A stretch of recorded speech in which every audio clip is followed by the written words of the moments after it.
మిత్రులు ఆరోగ్యాభిలాషులందరికీ నమస్కారం. మిత్రులారా, మనం పసుపు గురించి మాట్లాడుకుంటాం. ఈ మధ్యకాలంలో ఓ మిత్రుడు నాకు వీడియో షేర్ చేశారు.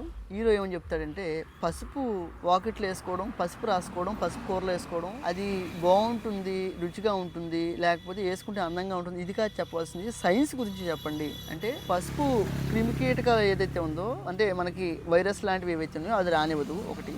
రెండోది, పసుపులో ఉన్న మెడిసినల్ వాల్యూస్ ఏవైతే ఉన్నాయో మన ఆరోగ్యానికి ఎంతో ముఖ్యమైనది. పసుపు, పచ్చి పసుపు ఏదైతే ఉందో ప్రతిరోజు కూడా మనం పులుసు కానీ కూరలు కానీ ఏమైనా, అది పప్పు, బెండకాయ, మీరు వండుకునే ఆనపకాయ ఏ కూర అయినప్పటికీ కూడా పచ్చి పసుపు వాడితే క్యాన్సర్ మీ దరిచేరదు అని చెప్పి చాలా మంది మిత్రులు మాట్లాడారు. ఇక్కడ చూసుకున్న మిత్రులారా, ఇది పచ్చి పసుపు. మనం ఇప్పటికే మీకు చాలా సందర్భాల్లో చూపించాం పచ్చి పసుపుని ఏ విధంగా కూరలో వేసుకుంటా ఉన్నామని. ఇప్పుడు మనకి ఈ పసుపు కొమ్ము లేకపోతే కదా, పసుపు కొమ్ము లేకపోతే పసుపు పౌడర్ వాడాల్సిన అవసరం ఉంటుంది.